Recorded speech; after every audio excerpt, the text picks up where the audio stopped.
Belanda bisa menjadi akses pintu masuk ke Eropa, saya sepakat. Sebenarnya kami pernah melakukan kerjasama waktu itu, kalau ingat saya nggak tahu Bapak hadir atau nggak yang trading kopi. Nah trading kopi itu kan sekali pameran kita lumayan dapat 5,7 juta euro waktu itu. Nah jadi saya sepakat itu bagaimana memang kembali policy daripada pemerintah, kembali saya nggak bisa wakilkan semua menteri, saya rasa Pak Rosan juga nggak bisa mewakilkan. Tetapi memang policy trade perdagangan Indonesia dengan Belanda memang harus ditingkatkan, termasuk investasi. Saya kebetulan tadi saya cerita sama Pak Rosan, Dubes Belanda juga ngajak makan siang saya besok. Salah satunya ada fund dari pemerintah Belanda yang ingin juga melihat opportunity kerjasama untuk dengan pemerintah Indonesia. Kita belum bicara Danantara atau INA, tetapi itu terutama di renewable energy terbarukan.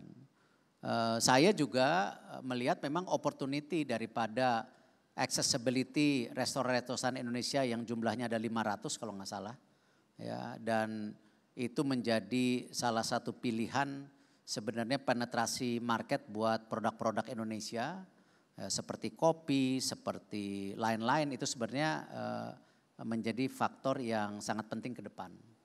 Nah, saya melihat juga Belanda ini memang salah satu akses pintu masuk kita ke kejuaraan Piala Dunia, Pak. Makanya tadi saya setuju tadi. Ya, karena 24% penduduk Belanda itu ada darah Indonesia. 24% dari 18 juta. Jadi banyak. Sayang aja aturan FIFA Pak Rosan, cuman boleh sampai kakek nenek. Cuman kalau boleh dari sampai buyut sama, wah itu lebih banyak lagi sebenarnya. Nah jadi hal-hal seperti ini memang saya rasa hubungan kedua negara perlu ditingkatkan karena memang tadi saya sepakat. Nah kalau masalah INA kebetulan saya juga salah satu pengawas di INA ya bersama Bu Menkyu, beliau sebagai ketuanya. Tadi saya sudah sampaikan nanti memang di beberapa negara kan sebenarnya juga tadi saya sampaikan China juga ada investment corporationnya nggak satu. Ada Silk Road Fund, ada CIC.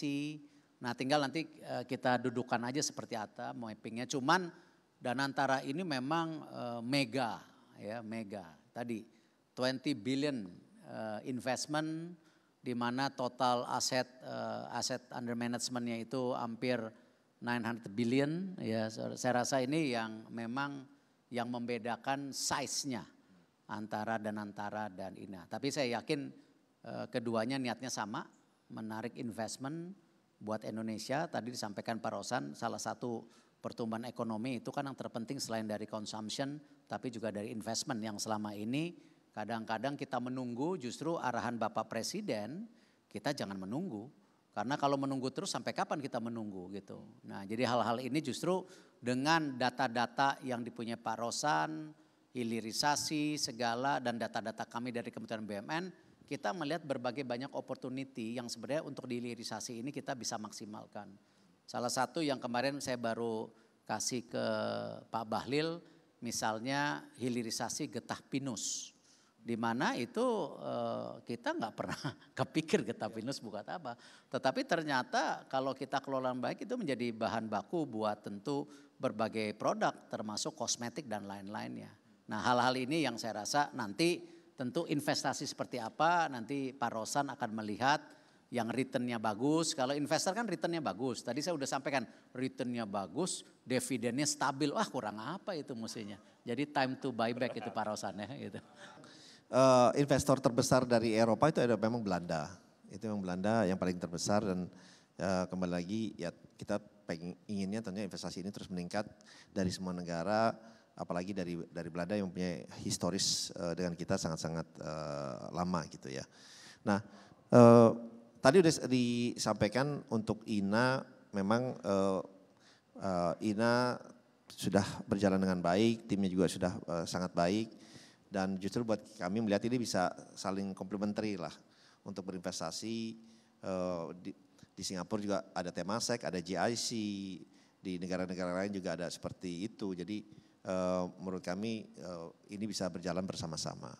Itu yang pertama. Yang kedua, kalau ya masalah Belanda ini, kita kan di saat bersamaan ini juga ingin bekerja sama dengan diaspora yang ada gitu, karena dengan ada diaspora yang lebih mengetahui environment di sana, itu juga tentunya bisa memberikan masukan kepada kita, karena dan antara ini kita ini bisa berinvestasi juga ke luar negeri, bukan hanya di dalam negeri. Memang fokusnya di dalam negeri, tetapi kita bisa investasi ke luar negeri. Nah, apalagi investasi ke luar negeri yang kita lihat mempunyai teknologi yang baik, teknologi yang tinggi dalam rangka pengembangan industri di Indonesia. Jadi kita dan antara ini tidak hanya di dalam negeri, tapi bisa berinvestasi di luar negeri karena di mandatnya itu juga diberikan kepada kami untuk investasi ke luar negeri.